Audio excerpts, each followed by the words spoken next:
What's going on, guys? Colton here with Twig and Timber Outdoors and Lucky Tackle Box, and today I'm going to show you guys another one of my favorite steelhead flies when I need to make an attractor pattern that normal eggs just quite aren't doing, or they've seen the same eggs over and over again.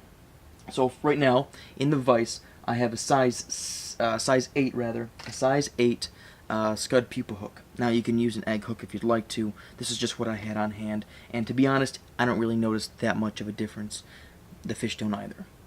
What you'll need, what you'll need for this is some translucent Flybox T15. This happens to be just the coral color, I think. You can use any color. I've used this fluorescent pink. I've used fluorescent orange or fire orange, and then you'll need some where's it here? Some pearl or some crystal flash would work too. No problem. And then you can choose to tie it if you'd like with a bead head, but today we're not going to do that. It's a very simple pattern. That I'm going to be using it as a base, some fluorescent pink. I think this is 70. Alright, so we're just going to tie our base to about where the barb of the hook would be. Now we're going to take I get away usually with using one piece of flash, because what I can do is I can fold it over and then fold it over again, creating 4 pieces that I'll tie in like this, but in reality it's just one piece folded over twice, like so. And I'm going to make myself a little tail,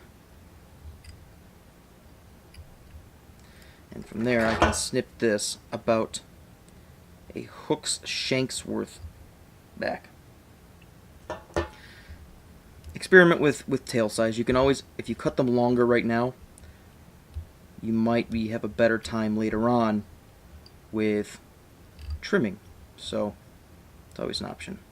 Alright, so now you're going to take your piece of, of this, what do you call it? T15, if you will. It's basically just like a special chenille, and I trim a little bit of the end off to give me a better grip when I tie this in. I'm going to tie it in from the rear. Okay.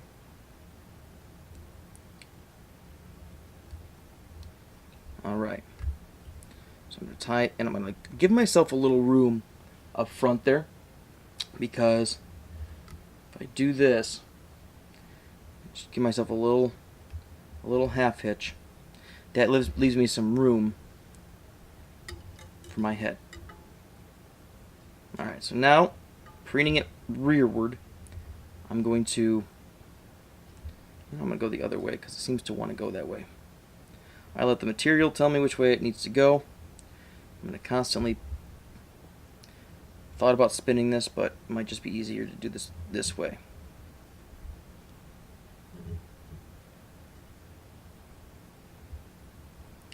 I'm just going to work it forward till that mark of where I stopped it. I will capture this.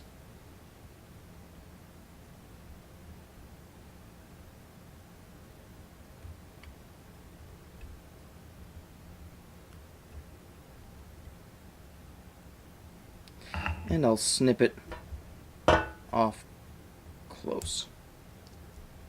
Now I'm going to preen my materials rearward.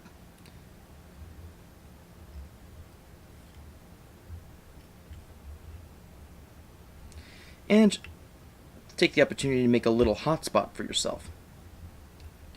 Throw a couple half hitches in.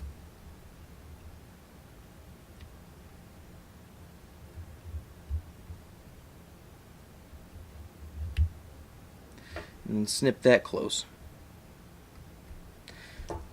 I like to take this time now to take care of any strays that stuck out forward.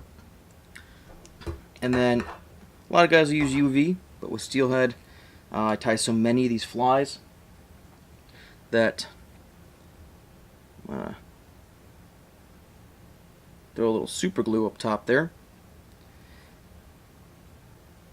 Let that soak in, and if you notice that I didn't do a great job of snipping my thread here, get that out of the way. Alright, there you have it. This is one of the takes on an egg pattern that if your fish don't normally see something like this, something this flashy, then it might work in your favor to throw something that the others aren't. So hopefully this was informative and helpful. It's super easy. Give the video a thumbs up, subscribe to the channel, check out the other videos in the playlists, and until next time guys, catch you guys on the flip side, tight lines, and we're out.